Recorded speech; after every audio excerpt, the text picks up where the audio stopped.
Let us clap to Jesus. Father, we thank you and we bless you because you are the living God. And we humble before you because we are not worthy even to stand before you. The angels, they fall down before you. The seraphim, they fear you. And so even we, the human beings, who are not deserving at all, we really repent before you and ask you to have your way in our lives this night. We thank you for convening this meeting here. Thank you for the senior clergy. Thank you for the leadership of the worship team, the national leadership that you have brought to us today here. Thank you for the worship leaders, my Father. Thank you for the keyboardists, the technicians, the backup, every part of this team. My Father, may your will prevail in our lives as we humble before you. May your Holy Spirit move in us. In the mighty name of Jesus. Let the church say, Amen. Asante, tupigie Bwana makofi. Wangapi wako na furaha usiku wa leo? Mimi pia nimefurahi kuwaona. Nimefurahi kuona wale ambao wanasimama, kwa sababu wale ambao wanaketi siwezi waona. Sasa sitafurahi. Bwana Yesu asifiwe. Ikiwa umeketi kwa miguu yako, simama tu na upigie Bwana makofi. Vizuri na zaidi kama umeketi. Na kama analala, kama kuna mtu analala kando yako, ambia amka, enda nyumbani, lala. Hallelujah. Thank you. I want to appreciate so much the blessed Deputy Archbishop for being able to host us here today. The Deputy Archbishop, also Deputy Archbishop Gasheru. He's my host at home there, ndiye askofu wangu wa nyumbani. Hallelujah. Thank you for coming all the way from Kericho West. The senior clergy who are here, the senior bishops who are here, the overseers also who are here. Nimesema pia maaskofu ambao wako hapa. Na kila mmoja wachungaji kutoka madhabahu tofauti tofauti kwa worship team.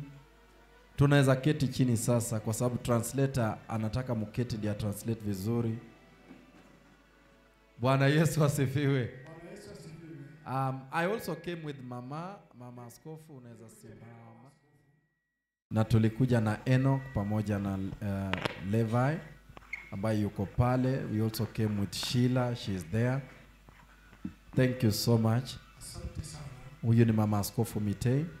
Sema tu Bwana Yesu asifiwe, wasikie na praise the Lord.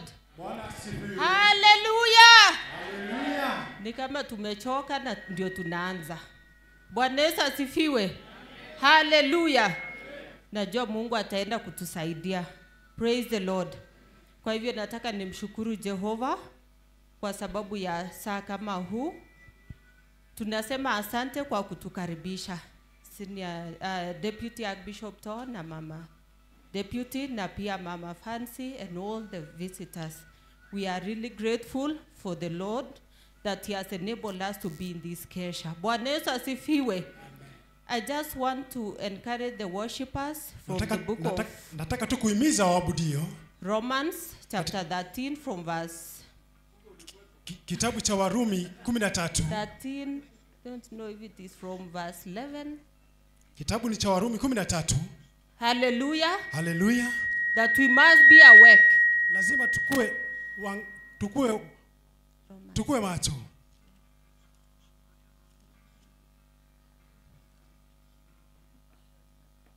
Hallelujah. Hallelujah. The title is The Day is Near. Romans Romans 13:11. Warumi 13:11. And do this, understanding the present time, the hour has already come for you to wake up from your slumber, because our salvation is nearer now than we first believe. You will continue. Hallelujah. Tutaendelea. So let us prepare Wacha tujiandae our hearts mioyo yetu because the Messiah is kwa sababu coming. Messiah As yuaja. the worshippers, Na waabudio as you worship the Lord, know mnapomwabudu that Bwana it is the Creator that you are worshiping. ujue ya kwamba ni muumbaji And not human unayemwabudu. beings. Bwana Yesu asifiwe. Bwana Yesu asifiwe. Hallelujah. The one who Hallelujah. holds eternity for us. Yeye aliye na umilele wetu. May the Lord bless you. Bwana awabariki. I am called Winnie Mite. Anaitwa Winnie Mite. Amen. Thank you. Thank you so much, Mama. Asante sana mama. I was given a warning Nilipewa onyo. that remember Mama. Kumbuka mama. So I was doing it for my own security. Kwa hivyo nilitenda haya kwa ajili ya usalama wangu. Bwana Yesu asifiwe. Bwana Yesu asifiwe. I want to bless the Lord Ninambariki Bwana because of our dear mother in the worship team who is here today with kwa us. sababu ya mama yetu ambaye ni mpendwa aliye katika kikundi cha ibada. I know that there is a powerful message that we are about to listen to. Najua ya kwamba tuna ujumbe ambayo wa nguvu tunaenda kuisikia. So mine is so brief. Yangu ni kwa kifupi. It's just to be able to welcome her. Ni kumkaribisha tu. Because kwa sababu we know that there is a big sermon ahead of us. Kuna ile ujumbe kubwa kwetu. And I know the senior clergy. Na najua ukuani. And some of us here also here who may be able to make it will be in Nakuru in the morning. Na wengine wetu hapa ambao wataweza kufika kule Nakuru. And that will be also important for us. Itakuwa pia ni muhimu kwetu. Big celebration kusherehekea kuu in this morning. Asubuhi ya leo. Blessed people, there's Blessed Deputy Archbishop has read a powerful scripture. Naibu askofu mkuu ameweza kusoma ile andiko kuu sana. Amesoma andiko kuu sana. Amesoma andiko kuu sana. Na ya kwamba ni wakati wa kuweza kujiangalia vizuri.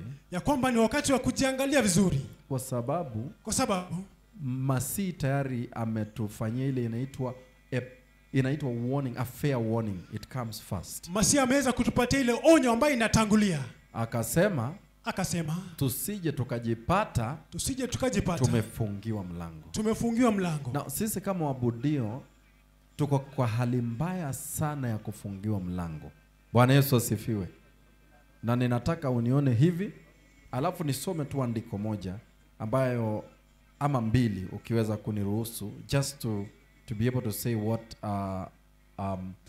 to even go deeper, at least to add a scripture from that message, because remember right now we are not preaching any other message. Tukiingia vilindini, kumbukeni ya kwamba saizi hatuwezi kuhubiri ujumbe mwingine. That is the message of the Holy Spirit at the moment. Hiyo ni ujumbe ya Roho Mtakatifu. And if you want to be safe, that is where you have to listen to. That's what you have to, always dig deeper into. Ukitaka kuokoka unabidi uchimbe kilindini. Ukitaka kuelewa zaidi. Pia kuokoka ni mzuri. Pia kuokoka ni vyema. Hallelujah. Hallelujah. In the book of Corinthians. Tupigie Bwana makofi. Kuna mtu amesikia ibada hapa anataka kuokoka.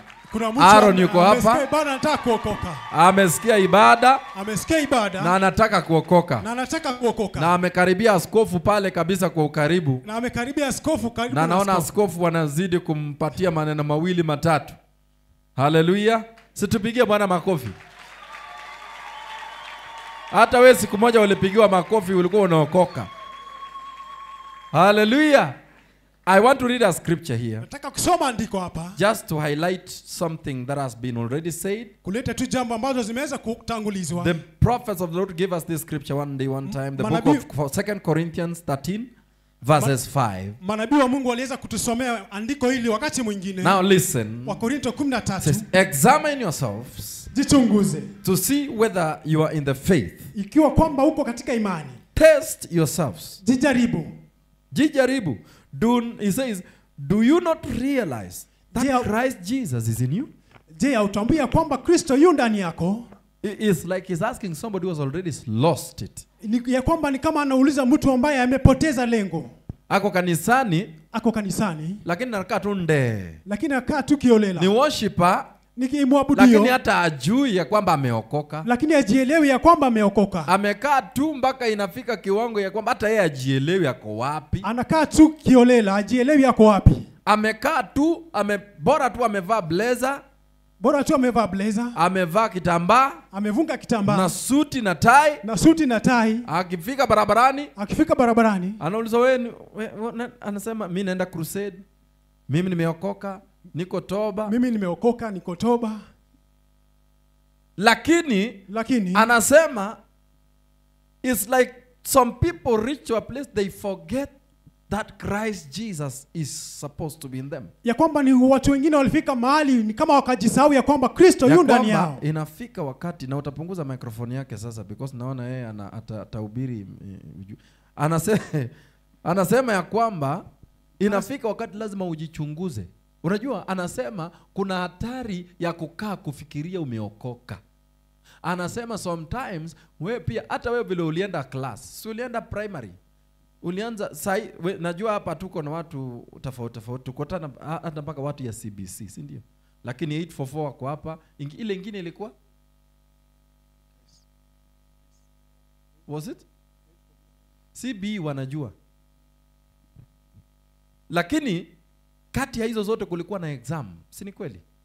Ukifanya class 1, baada ya class 1 unataka kwenda class 2, unaambiwa kalia ile inaitwa assessment ama ni exam ya ku make sure unaenda kiwango kingi. Sasa hapo kwa shule hakuna kuimba naenda kiwango kingine, hakuna. You have to confirm kwa kukalia nini.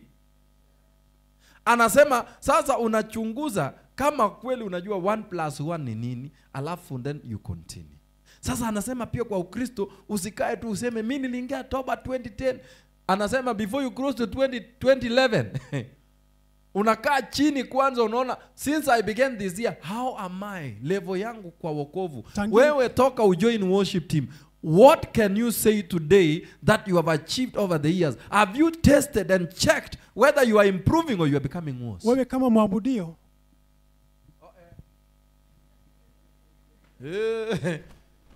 nasema ya kwamba wewe unafaa kujichunguza nani. Hata kama translator sometimes unakaa tu chini unajiuliza kama wewe ni translator kweli. Bwana Yesu asifiwe. Yani, hallelujah. Thank you. You are doing a powerful work. Make sure you have the feedback there. Hallelujah. I am saying this. Ninasema hivi. As a believer, kama as a worshipper, kama mwabudu, anasema examine yourself. Anasema kwamba jichunguze mwenyewe. Because sometimes kwa sababu ya hiyo mtu uliokoka ulikuwa unakaa na behavior mzuri, ulikuwa unakaa na tabia njema ya toba na utakatifu ulifundishwa, hata kukaa kwa bodaboda ulikaa vizuri, hata vile ulikuwa unachunga nywele yako ulikuwa vizuri. Lakini saa hii kitambaa umefunga na kuna vile vitu umefanyia nywele yako, wewe mwenyewe unaijua. Wewe saa hii hata vile umekuja crusade leo, kuna vile ulikuwa umekaa kwa boda leo tu, na uliimba sana kwa crusade. Kwanza hiyo kwa hiyo crusade wewe ulikuwa powerful sana. Anasema kuna tu vile unakaa lakini umeshapoteza, uko tu hapa lakini umesahau. Ndio ulisikia ujumbe wa manabii wa Bwana the other week, ilikuwa kali sana. Na hiyo ujumbe si ya Catholic, si ya SDA, ni yetu hapa. Kwamba ni sisi ndio tutafungiwa mlango. Anasema ni watu ambao wanafanya huduma. Ni worship, tena ni worship ni worshipers ambao ni evangelist. Ni waabudu ambao ni wainjilisti. Wanaenda hospital mission asubuhi. Wanaenda katika misheni ya hospitali. Wanaenda kuangalia the poor, the needy, the sick, everything they do. Wanaenda kuona wanaohitaji. Lakini anasema those who will be closed out are powerful ministers right now. They are doing serious ministry. Kwamba wale ambao watafungiwa nje ni wahudumu wa nguvu sana sasa hivi. Akishika tu microphone aseme itakuwa shangwe kuu. Kanisa wote ni shangwe. Bwana Yesu asifiwe.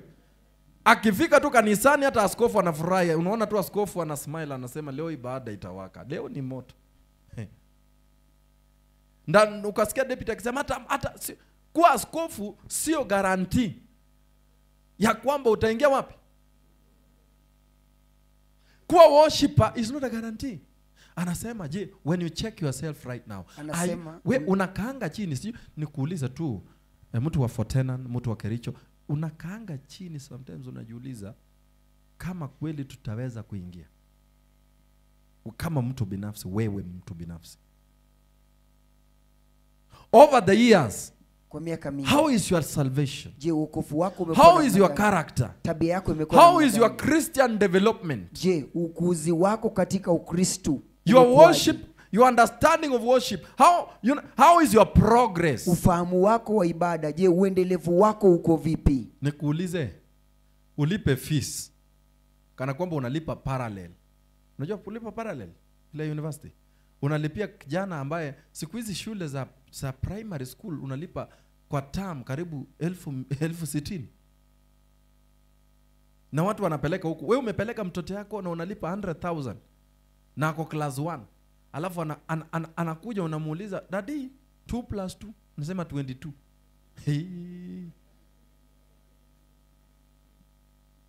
Umeinvest hiyo vitu yote, bado anarudi tu. Mtu ndio ulikuwa unasikia wazazi wengine wanasema uliuza ng'ombe kusomesha. Sasa ndio unasikia pia the other week tunaambiwa investment ambayo Mesia ameweka kwa kanisa ndio itafanya lazima hahukumu. Investment amekuwekea wewe. Mimi nilipookolewa kulikuwa na wengine kama mimi. Lakini alinichagua, na hata saa hivi vile naongea kuna watu tulikuwa nao hawajakuja. Imagine alinichagua na akanileta hapa kunifundisha akitamani niingie ufalme wa mbinguni. Mbona hakuleta wala niache huko? Hata wewe alikuchagua ama hakukuchagua? Praise the Lord. So he's saying, hivyo anasema it's time to check yourself. Ni wakati wa kujichunguza mwenyewe. I read in Isaiah someday. Nalisoma katika kitabu cha Isaiah wakati mwingine. Is it around 29:13 where it says, or is it where it says that these people come near to me and they worship me with their mouths? Anaposema kwamba hao watu wanijia mimi na wanaabudu kwa vinywa vyao, mioyo yao iko mbali na mimi. Sometimes our worship, we have been worshiping for 10 years but very far away in those 10 years. Wakati mwingine tumekuwa tukiabudu kwa miaka 10 lakini tuko mbali sana na Bwana. Those are things that happen in the church. Hayo ndio mambo ambayo yanatendeka kanisani. We have been disconnected with God. Tumekatanishwa na Mungu. But our mouth is full of God. Lakini vinywa vyetu vimejaa. But our hearts are empty. Lakini mioyo yetu iko tupu. That's why hiyo ndio sababu sasa tuko na makesi. Kesi baada ya kesi, worship team. Kesi baada ya kesi ni worshiper tu. Hakuna kati nyingine maaskofu wanafanya na wachungaji, ni cases ya worshipers tu kila wiki. Huyu worshiper, sijui ameanguka na ule, huyu tena amenyang'anya sijui nini wapi, huyu worshiper tena amefanya hivi, na ni worship team sisi tu hapa. Ndio maana Yesu anasema atafunga mlango, na atakapofunga mlango watu watasema, "Ukumbuke nilikuwa ninaabudu, nilikuwa Fortenan Crusade, nilikuwa naimba, mimi ndio niliimba, nikaimba ya kwamba nilikuwa mbaya kuliko wewe. Yesu ni Bwana, hata mlevi alikuja, Yesu unakumbuka?" Sema hapana, sikujui. Bwana Yesu asifiwe. I was just trying to make sure that I just point out that because I've said, I'm not the speaker of today because we have a message ahead of us. Kusema hiyo ili kwamba nikaweze kueleza kwa maana mimi I'm just asking a simple question. Wewe uko namna gani kama mwabudio? Unasumbua hapa kanisani. Hallelujah. Kazi yako ni kusumbua tu. Nilikuwa naambia wengine mahali, wengine wako online, wanapost scripture, wanapost vitu mzuri ya kumtukuza Bwana. Wewe uko na vidole mbili huko, unaangalia kamera unaambia, sijui ama hii ni two term, sijui. Watu wanahubiri huko online, wanafanya vitu vya Bwana na kutukuza Bwana. Wewe unasema the daughter of the Lord, how do I look? Now what tukwambie nini? Sasa walevi tu wanasema fire baby.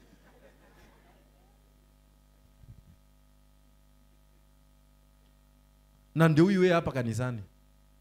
Ukishika microphone, kanisa unataka wanyamaze kwanza wasikie ile nyimbo ya Kiingereza ulilani hii wiki.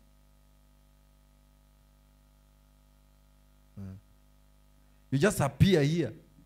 Unajiwasilisha hapa. Lakini moyo wako uko mbali. You are more worldly. Wewe uko katika in your character. Katika ya dunia tu. Ni dunia tu. Mpaka watu wa dunia wanasema, "Nyinyi mnafanyanga hivyo pia?" Na hata wewe haikugongi, si alarm, hata si alarm, hata by the way hata sio shida. Like imagine uanguke mpaka walevi wanashangaa kama watu kwa hii kanisa wanaangukaga mpaka hapo. Hata wao wanakuuliza, "Yenyewe sisi tumeanguka lakini nyinyi pia mnafanyaga hivyo?" Ati ameweka secular music huko TikTok, ana market nayo brangeti. Nika Diamond Katoba na blanketi. Na ni worship tu wako kwa hii team. Jumapili ndio tunangojea hapa asimama aseme on the cross bed. How different. Waachana, there's no difference yet. There's no difference. Ngoja kidogo. Ngoja kwanza tuambie wewe hiyo cross unataka kuimba hapa has made a difference. Wewe ime make difference. Na unavuruta mdomo huko online. Hey.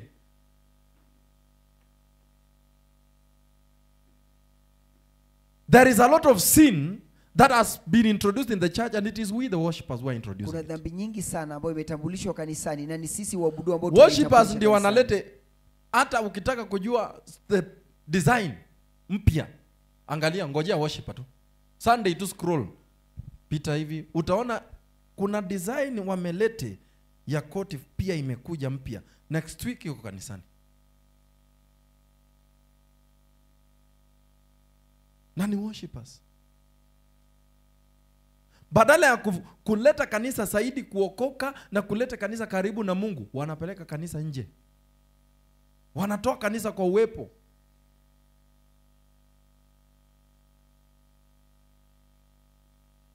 Wanaume ambao wameoa, the women, the wives are complaining. They are in the worship team. They also the ladies who are in the worship team, they are not disciplined. You cannot even talk to them. Hata wengine hapa wajaoleka lakini wanapeana cancel ya ndoa kwa online. Ni marriage counselors huko online, TikTok na Facebook. Ni reverend. Hey.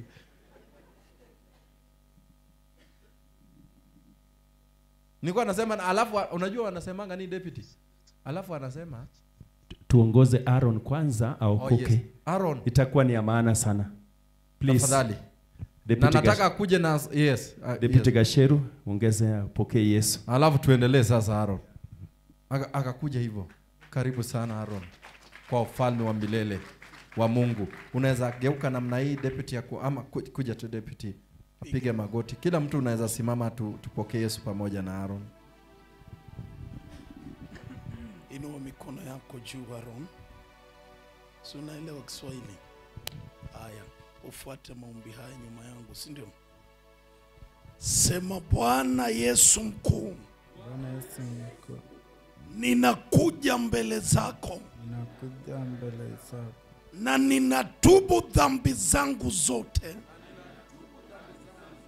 Dhambi ya kuzaliwa niliorithi kutoka kwa wazazi, kutoka kwa mababu, magano yote ya giza na ya kishetani nilioingia ndani yake, hata kwa tohara. Bwana, ninatubu leo.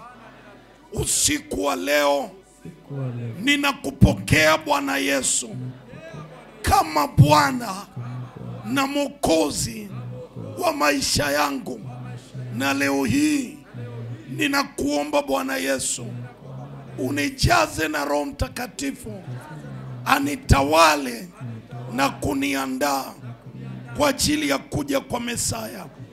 Usiku wa leo nimeokoka. Haleluya. Baba wetu wa mbinguni, kwa jina la Yesu na kushukuru Jehova kwa maisha yake Aaron. Kama vile amekupokea usiku wa leo, Baba, mshike mkono, tembea na yeye Jehova. Baba, msaidie na umkomboe kabisa kutoka kwa kila aina ya dhambi. Mfalme mwenye nguvu, ninaomba damu yako imfunike na kumtakaza kabisa na kuondoa kila kiu cha pombe katika jina kuu la Yesu Kristo. Baba, mbariki na ubariki maisha yake. Kwa jina la Yesu naomba nikiamini. Amen. Amina. Sasa umeokoka. Umekuwa mtoto wa Yesu, si ndio? Amen. Sasa ndio huyo pastor wako huyo. Pigieni Bwana makofi zaidi ya hapo.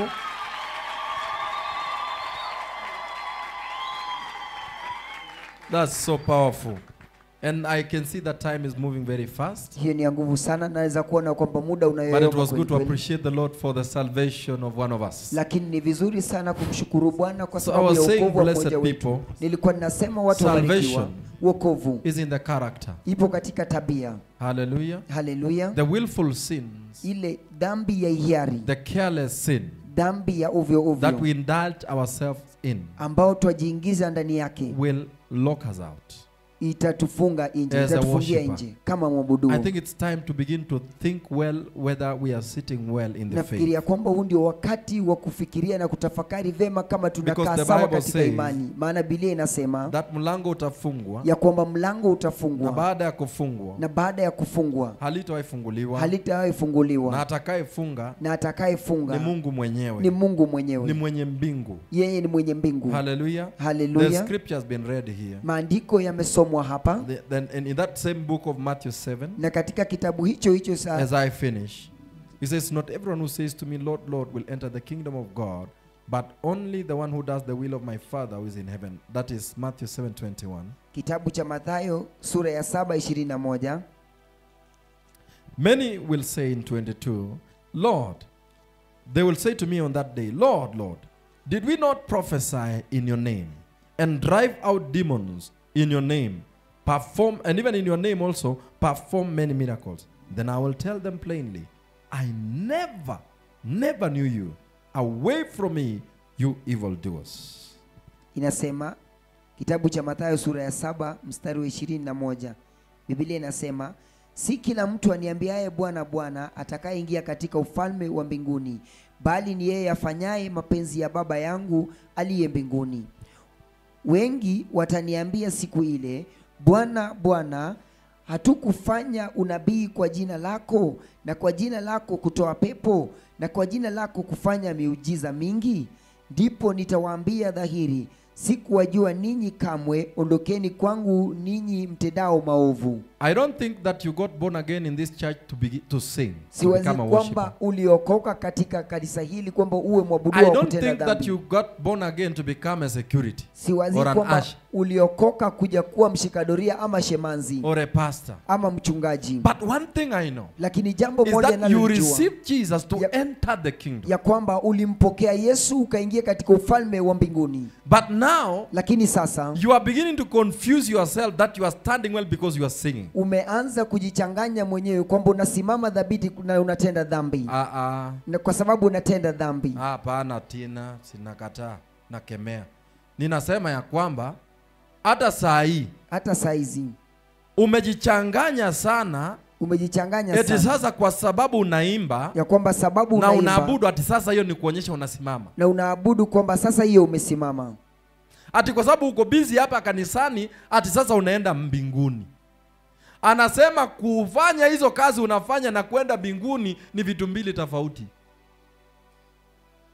Anasema kuna watu wanafanya huduma sahi, wanagonga huduma vizuri, lakini hawataingia mbinguni. Sijui kama huyo ni wewe, sijui huyo ni nani, because nimeanza hata hapa sasa nikisema tu vitu virahisi rahisi. Tunajua ya kwamba nilikuwa nimepost jana kwa status yangu ile scripture ambayo Jehoshaphat alikuwa anaambia watu wa Israeli, believe in the Lord, Aminini katika Bwana. alafu hata hapo chini pia akawaambia amini manabii wa Bwana ndio mkaweza kufanya nini? To succeed.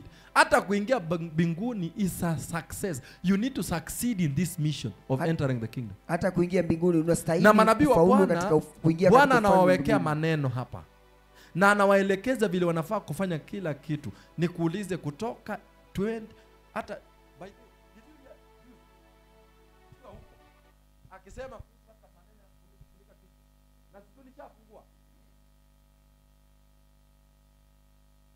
alisema juzi akisema kuhusu kufungwa kwa mlango, na akaitaja tena. Wewe sasa unatembea umekaraga yako inanuka njugu ama inanuka nini fry, lakini je, hivyo ndio Bwana alisema? Tulirudi tena kufanya nini? Tulirudi sasa fashion sahi fashion iko juu kuliko maombi.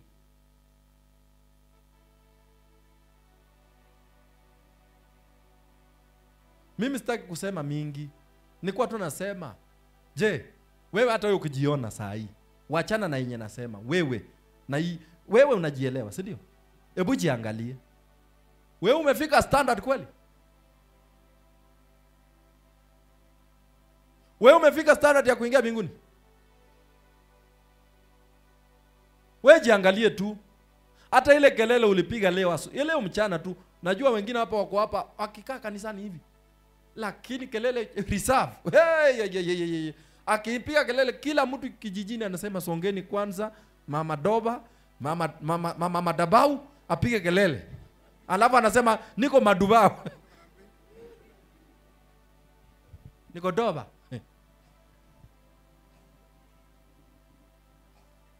Toba tulifundishwa utakatifu ni kubadilisha tabia.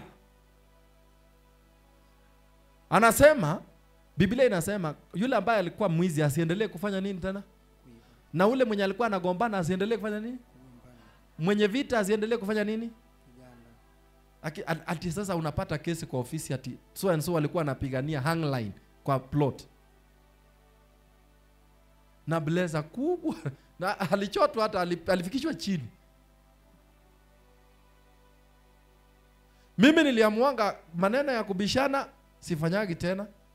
Maneno ya kungangana kama ninaona nitashindwa, hata wewe tumia tu akili, enda tu nyumba. Imagine musikie bishop alituangwa dafrau moja nikaona mguu juu. Na ni kitu ningeepa, si ningeitoroka.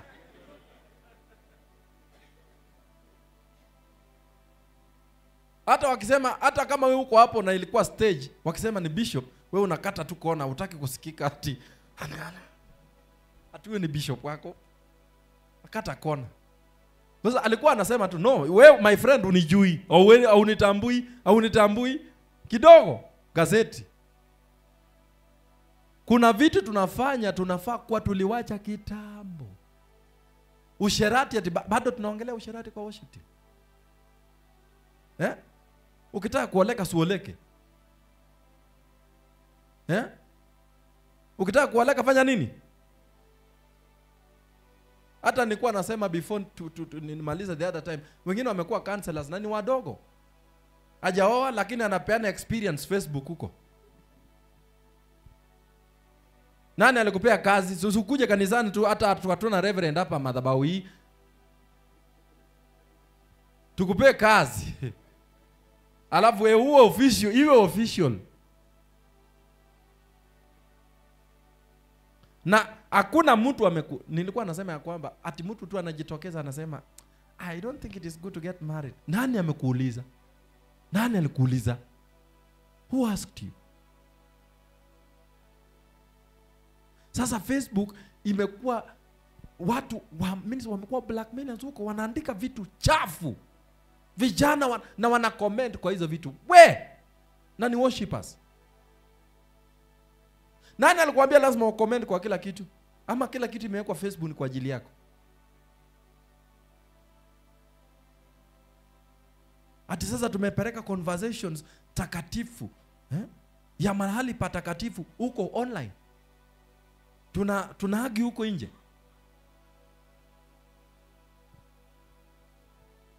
Kama unataka kuokoka okoka, wacha kusumbuana. Ufalme wa mbinguni unakaribia. Usipoacha hiyo dhambi na hiyo kiburi na hiyo kimbelembele ya kutaka kuwa informer kwa kila kitu, wewe unataka kuwa informer. Unataka kuwa wa kwanza kupeana ujumbe. Kati kusema ulisikia? Nilisikia. Alafu umewahi pewa zawadi? Umepewa zawadi?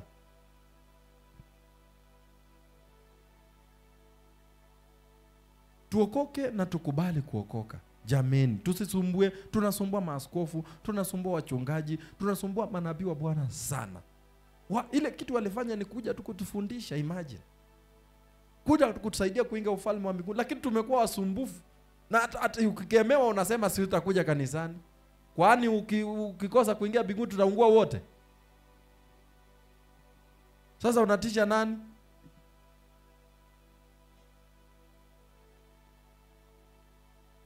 Ama mama, si ukweli? Ati sasa anatisha askofu, anasema sitakuja kanisa tena. Alafu sasa tuna badala ya kutafuta kondo mpya, tunatafuta viongozi. Tunaenda tafuteni ule kijana yetu mmoja technician last week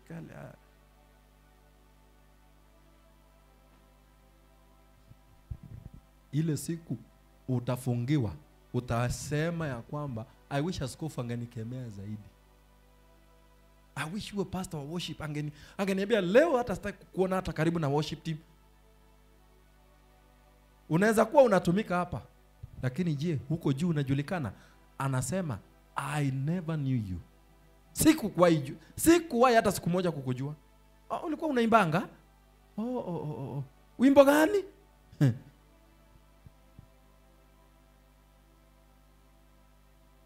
Let me tell you. Wacha niwaambieni. Unless you have forgotten what brought you to this ministry. Ila tu labda umesahau kile ambacho kilikuleta katika huduma hii. Tafadhali tubadilike. Hii vitu imesema mara mingi sana. Sio mpya. Alafu kesho tena unaona yule worshiper mwenye alikuwa kesho ndiye anafanya vitu. Hakuna mtu mwenye amekuweka kuwa spokesperson ya huduma. Kazi yako ni kusimama na Yesu, kuhubiri Yesu, fanya tu kazi yako. Blackmailer mwenye anafanya vituko yake, wacha afanye vituko yake, wewe fanya yako, uonyesha huyu Mungu wako ni wa kweli. Hapana tusiana na watu. Abudu Bwana, wewe ni worship leader. Simama kwa hiyo kanisa, abudu Bwana, wacha watu kijijini wajue wewe ni worshiper, wacha watu kwa town wajue wewe ni worshiper, hata kwako ijulikane wewe ni worshiper. Sasa mimi sasa visits nafanyanga senior. Siambiangi mtu nakuja kwako. Iko wakati unaenda kwa mtu, wa mama anakimbia anakufukuza kuku, anaunda kuku, mzee anatoa tu macho na mnaana shanga. Kumbe huyu mama anakimbianga namna hii kufukuza kuku. Nimpishe namna hii kwa sababu pastor akikuja yeye anangangana sasa kulisha mchungaji. La bwana yake hajai kula kuku kwa hiyo nyumba na ndio mwenye kuku.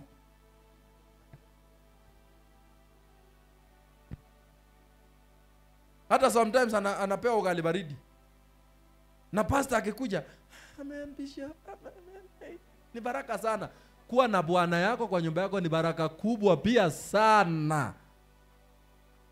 Sasa mimi naendaga surprise. Na nilisema sitaki chai kwa sababu mimi naenda nyumba nyingine. Si kwako tu ndio nimekuja. Uanze kuniambia.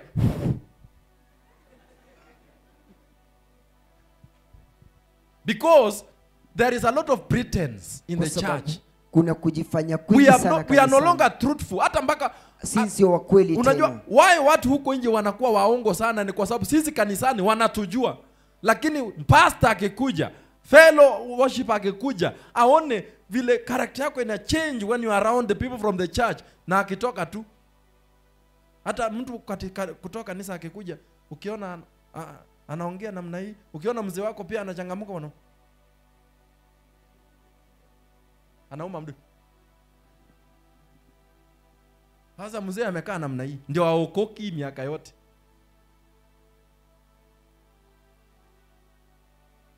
Ni worship leader hapa, lakini pia anapiga bibi yake. Halafu Sunday anataka kutatemesha kanisa. Hallelujah. Na ametuanga bibi yake ngumi asubuhi. Na hata wewe unataka binguni, hata wewe unaenda. Niulize tu. Nauliza kwa niaba yangu na wenzangu hao wengine wenyewe. Wewe pia unaenda binguni?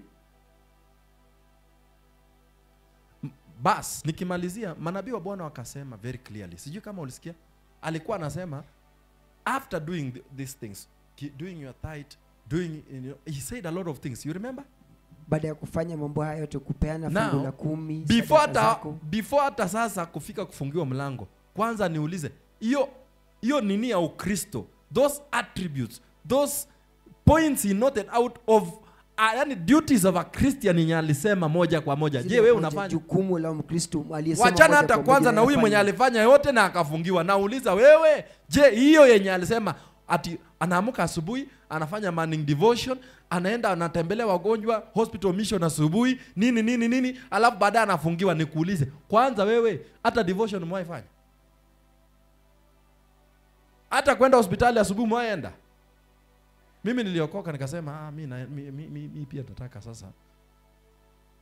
Unajua kuna wakati wewe pia lazima utumie akili yako uone wacha huko maneno mengine, wacha nianze na hii kwanza yenye ni wazi, nijaribu hizi. Hizi ile nijijui naambia Bwana nisaidie kwa hii, lakini hizi nimewekewa hapa, wacha niende nifanye.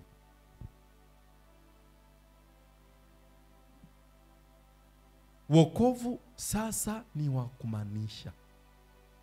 Hii mchezo tumeleta tufanye nini? Tuitupe huko nje.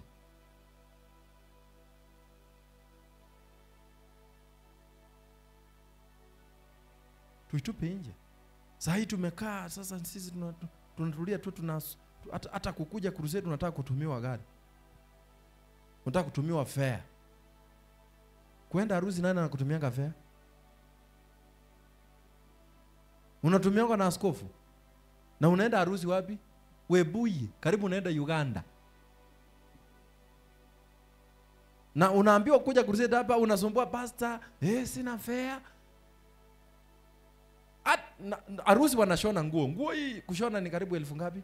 4 ama 5.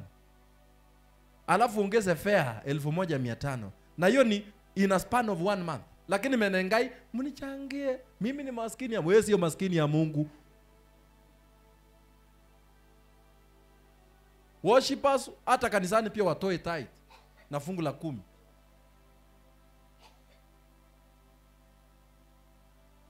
Toa nini? Usijifanya ati special song kila wakati. Ati wakati watu alafu anakuja amazing grace. Na anaona kikapu inapita hapo.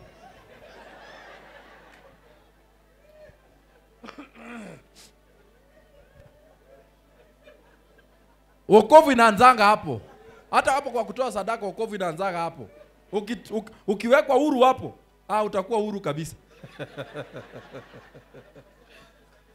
Ati baada ya sasa ndio anafungua macho anasema ameona kapu imeletwa kwa madhabahu.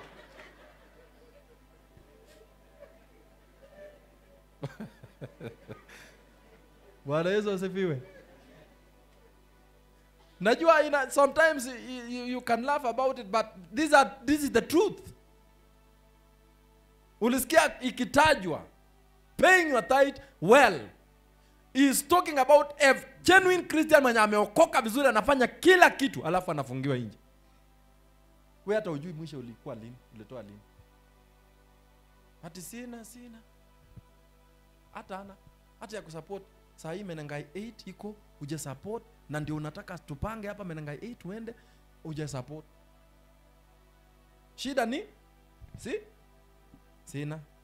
Nikuulize, ile mandazi unakula kwa hoteli ni donation? Unapewa? Unabarikiwa kila hoteli ukienda mandazi 3 na chai. Ati worshiper wa Toba sasa ameingia kwa hoteli yetu leo, abarikiwe na chai na mandazi. Au lipangi? Unatoa wapi hiyo?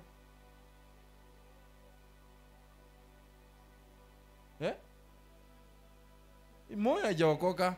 Pesa iko wako nayo. Sadaka wako nayo ya kusupport Menengai. Saa hii tungekuwa tumemaliza hii maneno, tunafanya vitu vingine. Hadi sasa anangojea, anauliza saa hii imefika milioni ngapi?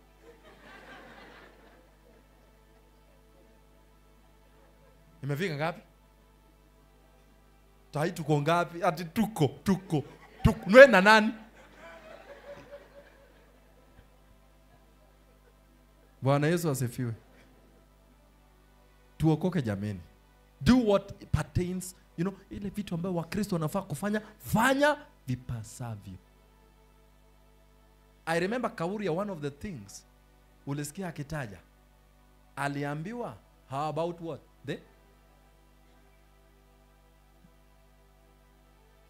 Kwanza akiona sasa askofu anasimama na kiatu mpya anasema, "Woi, sadaka yangu ndio hii."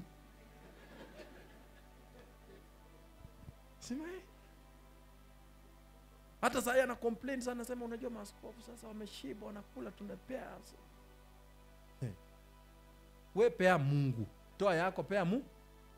Lakini Mungu alisema niletee ukishapea yeye enda nyumba.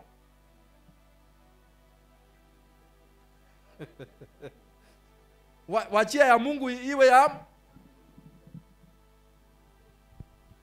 Si alisema mlete hapa. Sasa utapanga yeye, utamwambia kuna mwizi. Sienda anachungaga wezi wote. Yeye hata ndiye aliumba. Akisema lete hapa, si unalete tu. Unawaja tu. Na alafu unaenda za fanya yako. Ile mengine waachia Mungu. Manabii wa Bwana wako in charge kabisa hapa. Akitaka kuexpose kitu ata expose. Mungu wao ako na macho, ako na masikio, anasikia, anaweza kuambia chochote. Hata kama kuna kitu kibaya hapa atawaambia. Lakini kila kitu na wakati wa fanya yako. Usianze kusema sasa nimeona maaskofu, nimeona overseer, maoverseer hata hawajaokoka. Wewe umeokoka. Si ufanye saidi yako. Ni mimi pia nifanye saidi ya. Imefika wakati wa kusimama na wokovu personal sasa. Yenye manabii wa Bwana walikuwa wanasema even in church learn to stand alone. This is that moment. Ndio wakati huo. Because unaona the war that was declared. Kwa sababu unaona ile vita iliyotangazwa. If we are not careful, it will take place. Iwapo hatutakuwa uangalifu itatendeka. Repentance, hata worshipers wakuje na gunia. Repentance ni wajane ati na wamama. Sisi ni wimbo, shangwe na kwele kwele. Wewe judgment ikikuja haitapita kwako. I think tunafaa hata kuwa na repentance ya worshipers peke yao na magunia. I think that's one thing that and if there is a department that needs sackcloth, it is us. Nafikiria jambo moja, kama kuna kitengo ambacho inahitaji vazi la gunia ni sisi. Na kulia. No keyboard, no nothing, just crying before the Lord. Kumlilia tu Bwana. Hata watu wanalia, yeye sasa ndio kwa microphone anasema tulie, tulie. Wako wapi leo wanawake? Wewe si mwanamke.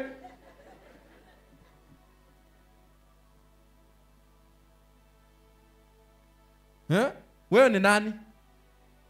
Hata kwa worship team, hata keyboardist, hata kama ni worship service ya repentance, wewe kwa keyboard vaa gunia lako na jivu. Na uabudu hapo, ucheze hiyo keyboard ukililia Bwana. Lilia maisha yako nani? There will be no exception in these things.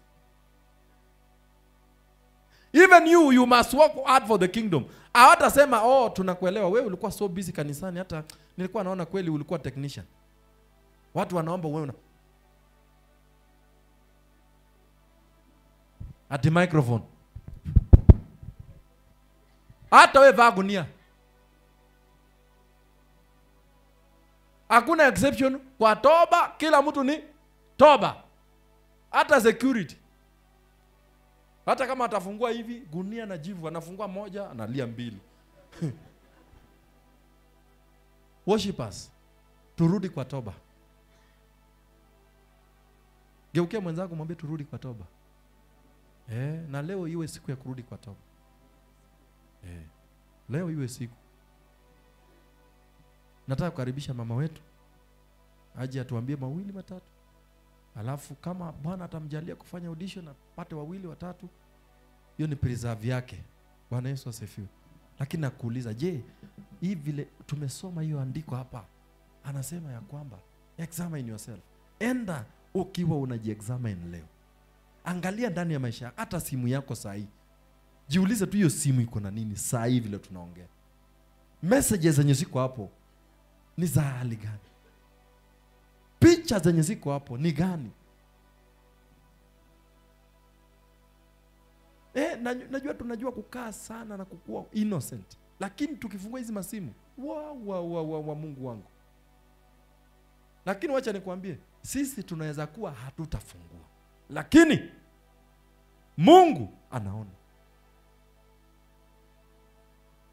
Hiyo ujumbe yote unatumiwa ati sasa wewe unataka kuoa na wewe unataka kuoa wasichana 7. Umeapproach huyu unataka kuoa. Una approach huyu unataka kuoa. Una approach yule unataka. Wewe unataka kuoa ama unataka nini? Sasa messages usiku unasema huyu ni hi, huyu ni hello, huyu ni Bwana Yesu asifiwe, huyu ni hallelujah, huyu ni praise the Lord. Alafu huyu sasa kuna buju. Ati sasa wewe uko courtship. Ati unataka kuoa. Ati sasa wewe you are very holy, you want to get married, so you are doing it the right way. That's not the right way. Anza kwanza na nani? Mchungaji. Mwambie mchungaji, mimi sasa nimefika kiwango ya kufanya nini? Akubariki akwambie sasa kama hujapata nataka kukuombea.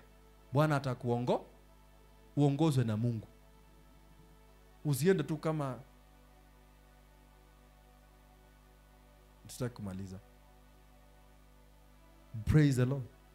Tuokoke ya ukweli. Turudi tulilie Bwana. Sisi sote tumeanguka. Wacha niwaambie. Tumeanguka. Tukisema hatujaanguka sisi ni wakora. Kama unajua hapa hujaanguka, inua mkono. Inua mkono. Kama hauna dhambi, inua mkono. Inua vizuri.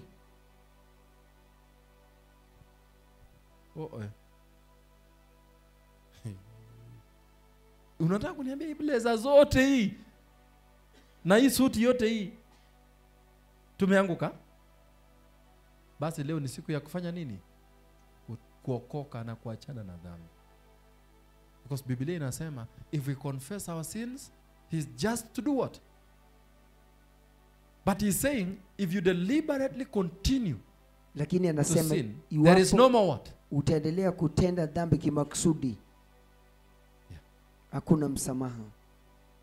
That's why it's now time to keep your watch over yourself. In the morning repent. Ndio sababu wakati unapaswa kuwa mwangalifu. Sometimes hata usitafuta hata nafasi ya kupiga magoti kwanza. Tubu ukiwa kazini tu, hata kama umepewa vikombe ya kusafisha, tubu ukisafisha hizo vikombe. Hakuna wakati sasa. Lilia Bwana at any given moment. Hata kwa barabara ukiwa kwa steering, sema maneno yako, ambia Jehova anasikia. Don't delay to repent. Repent there and then. Usichelewe kutubu. Tubu kila wakati.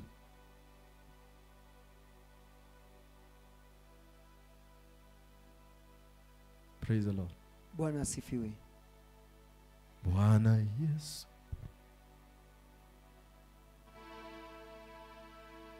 Mbele zako unifanye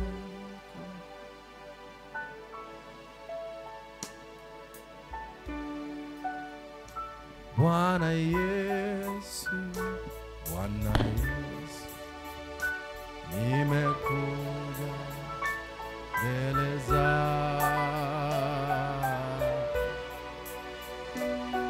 unifanye kama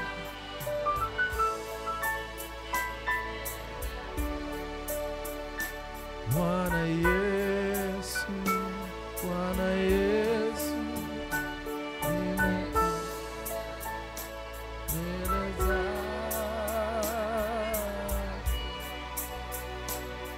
unifanye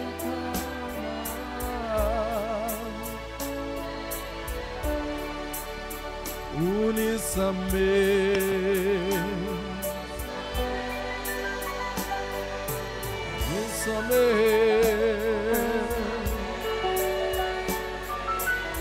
oh Bwana,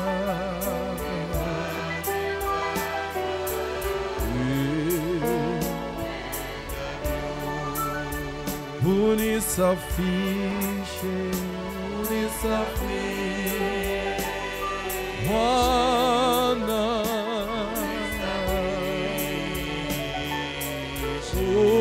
unifanye kama wewe Bwana, mimi ni wako, wako Bwana,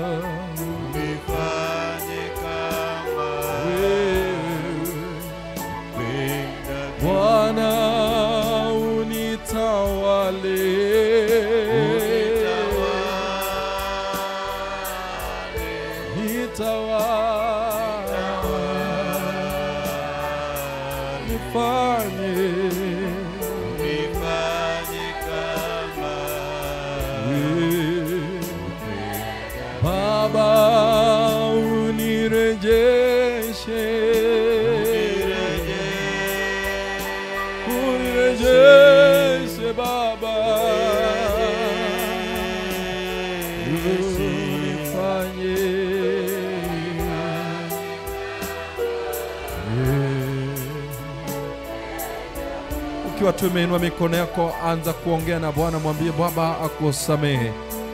Wewe unajielewa vizuri, unajua maisha yako, unajua jinsi umetembea na Mungu. Hakuna mtu mwingine ambaye anaweza kuja mbele hapa na kusema ya kwamba hajatenda dhambi. Wewe ndio unajua mwanguko wako. Mwambie Bwana akuweke huru leo. Mwambie akufinyange na kusafisha.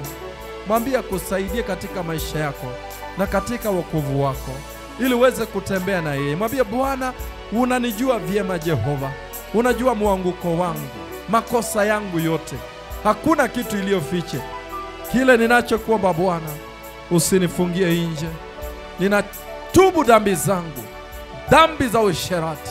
Ninatubu dhambi ya tamaa ya mwili huu. Baba, nitie huru na unisamehe. Nimeanguka, ninakubali. Ninakubali nimekuwa mchawi, nimekuwa mwongo katika hekalu lako. Nimekuwa hata Jehova mwizi katika hekalu lako. Lakini Baba, nisamehe. Mwambie Yesu akusamehe. Mwambie ninanyenyekea. Baba, ninanyenyekea. Unifanye Mwokozi jinsi upendavyo. Unifanye tu jinsi upendavyo Bwana. Baba, ingia ndani yangu na unisamehe. Nisafishe kwa damu yako. Nifanye niwe mwanao. Usiniache. Usiniache Bwana. Usiku wa leo umenena na moyo wangu, nisaidie Bwana. Nikumbuke Jehova. Nikumbuke Mungu. Nikumbuke Jehova. Nitaenda wapi bila wewe Bwana? Yale yamenenwa ni kwa sababu yangu. Umeona mwanguko wangu. Ni mimi ndio nilirudi nyuma. Baba, ninatubu, nihurumie. Mimi ni mwenye dhambi, nimekuja Mfalme. Mimi ni mwenye dhambi kabisa, nimekuwa nikifikiri nimesimama. Lakini siku ya leo Bwana, ninatubu Mfalme. Siku ya leo Jehova, ninakuja mbele zako Baba, unikumbuke. Nikumbuke Mesia na uniondolee dhambi zangu. Niondolee kiburi changu Bwana. Ni mimi nimejifanya ya kwamba ninajua. Ni mimi nimejifanya nimeokoka. Jehova, sijaokoka. Nahitaji wokovu. Nahitaji rehema. Nahitaji wokovu. Nahitaji ukombozi. Baba, ninatubu. Baba, ninanyenyekea Mfalme. Nisamehe Baba. Nisamehe Yesu.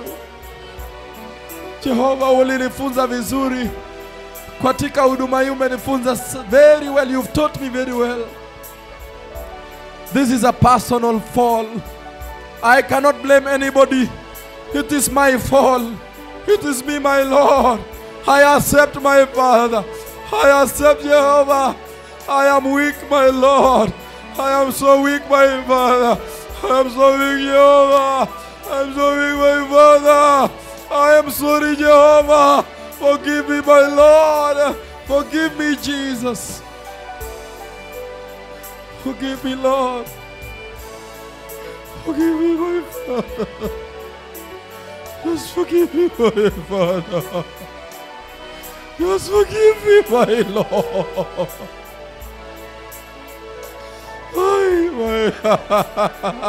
My Father. Oh. Nimeanguka sana, nimeenda nyuma sana. Hata ibada yangu imeenda chini sana. Nimelemewa na dhambi yangu. Ni mimi nilijiangusha. Ni mimi Jehova nilikubalia ibilisi kuingia ndani yangu. Hai, my Father. Umenifunza na kunifundisha. Ni mimi sijabadilika. Lakini leo ninatubu. Ninakubali Bwana. Nimekubali tawala maisha yangu. Nimekubali Jehova. Nimekubali sasa.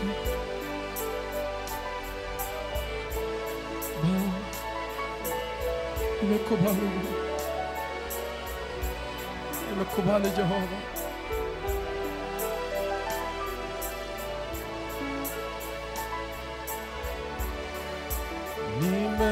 Nimekubali.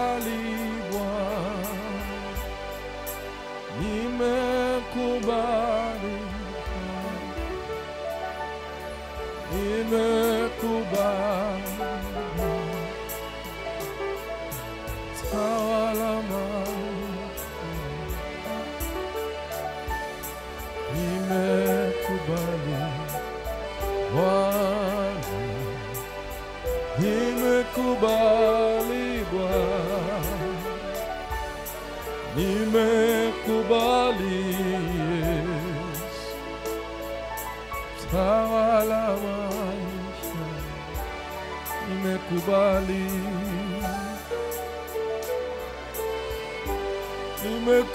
nimekubali, nimekubali. Tawala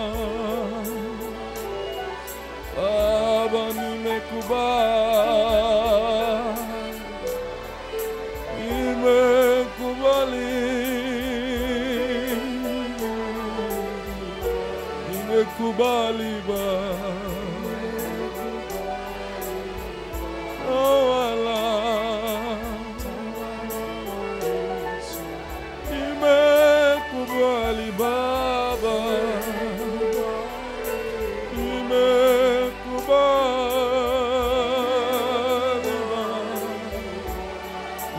nimekubali Baba, tawala, nimekubali, nimekubali, nimekubali leo. Njoo tawala, tawala, tawala Baba, tawala ibada yangu Baba, tawala huduma yangu, tawala, tawala, nimekubali Baba.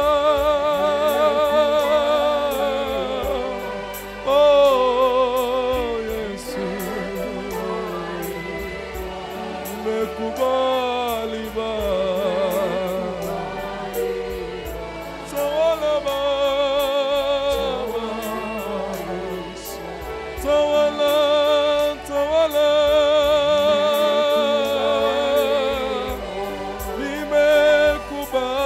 nimekubali Baba, nimekubali Baba, nitawale leo. Leo ninakubali Baba, nimekubali Baba,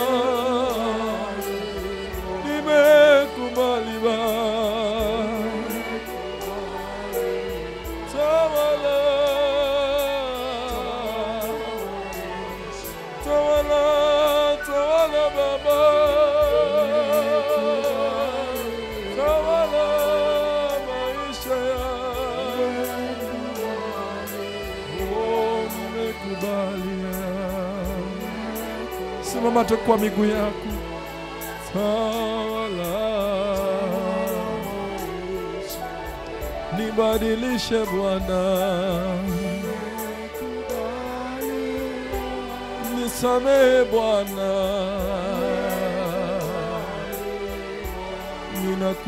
ninakubali. Njoo nitawale, leo ninatubu Bwana, tawala, nimekubali Mesia,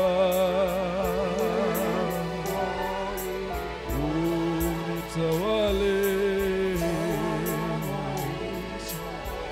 Inua tu mikono yako popote ulipo na urudie ombi hili. Sema, Bwana Yesu mkuu, Bwana Yesu mkuu, siku ya leo Bwana, siku ya leo Bwana, ninakubali makosa yangu ninakubali makosa yangu na ninatubu Yesu, na Na natubu Yesu. Nisamehe dhambi zangu Nisamehe dhambi zangu. na unisafishe. Na unisafishe. Ondoa jina langu Ondoa jina langu kutoka kwa kitabu cha mauti kutoka kwa kitabu cha na mauti. uliandike Na uliandike katika kitabu cha uzima wa milele. katika kitabu cha uzima wa milele. Tafadhali Yesu, Tafadhali Yesu. nifundishe kukuabudu, Nifundishe kukuabudu. nifundishe neno lako, Nifundishe neno lako. nijaze na Roho Mtakatifu Nijaze Roho Mtakatifu. akaniongoze Akaniongoza. na kunifundisha Na kunifundisha. hadi utakapokuja Yesu Hadi utakapokuja kunyakua kanisa Yesu, lako. kunyakua kanisa lako. Tafadhali Yesu, Tafadhali Yesu. nikumbuke Nikumbuke. kwa jina la Yesu. Jina la Yesu. Ninaomba Naomba na kuamini. na kuamini. Amen. Pigia Bwana makofi. Lord, we thank you Baba, and we tunakushukuru bless you. na tunakubariki. Remember us, my Father. Utukumbuke Baba yetu. Remember us, dear Lord Jesus, Utukumbuke Yesu mpendwa. in your coming kingdom. Wakati tutakapokuja kwa We ufalme have wako. gathered here Tumekusanyika hapa to seek your face. kutafuta uso We have wako. gathered here Tumekusanyika to hapa trust in you, kukuamini that you may restore ya us. kwamba ukaturejeshe. What we can say is, indeed we have fallen, my Father. Tunasema ukweli, tumeanguka Baba yetu. Lord, Bwana, and you say in the book of Ezekiel, ulisema Jeremiah, katika, na ulisema katika kitabu cha Ezekieli and across your word, na katika neno lako, that if a man falls, hata tutakapoanguka, kwamba iwapo mtu ataanguka, iwapo mtu ataanguka, je, hatasimama? je, atasimama? We have fallen so low, Tumeanguka mbali sana and we have stood there for long. na tumekaa pale kwa muda, But Lord, lakini Bwana, we ask you tunakuomba in your mercies katika rehema zako today, Lord, leo Bwana, as the worshippers of Kericho, kama waabudiwa wa Kericho, as the worshippers of Fortenan, kama waabudiwa wa Fortani, from across the regions, Kericho kote kote, Lord, Bwana, we are willing to arise. tunakubali Have mercy on us. kumbuka rehema Have kwetu, pity on us. kumbuka rehema kwetu And restore us. na uturejeshe And help us. na utusaidie In the name of the Lord. katika jina la Yesu. May you bless us. Wacha utubariki, May you keep us. wacha utuhifadhi, May you help us, my Father, in our walk with you. utusaidie Baba yetu kwa mtembeleo And in our wako ministration before you. na katika huduma yetu As we serve you, my Father. tunapohudumu mbele zako. Help us to understand that you are so holy Utusaidie and set apart from our tutambue ya sin. kwamba wewe ni mtakatifu na umetengwa. You are not a man. Wewe si mwanadamu, You are set apart. umetengwa. You are holy, even in the kingdom you are set apart. Wewe ni mtakatifu hata katika ufalme wako. And so, Lord, Na hivyo Bwana, with that understanding, na ufahamu huo, help us to stay pure utusaidie tuwe as we wait for wasafi you. tunapokungojea. And when you come, remember Utakapokuja this worship team. uwakumbuke waabudu, Remember us, my Father. utukumbuke Baba Remember yetu, our priesthood. ukumbuke ukuhani, Remember our church. ukumbuke kanisa In letu. the name of the Lord, Katika jina la Yesu we pray and believe. tunaomba na kuamini. Amen.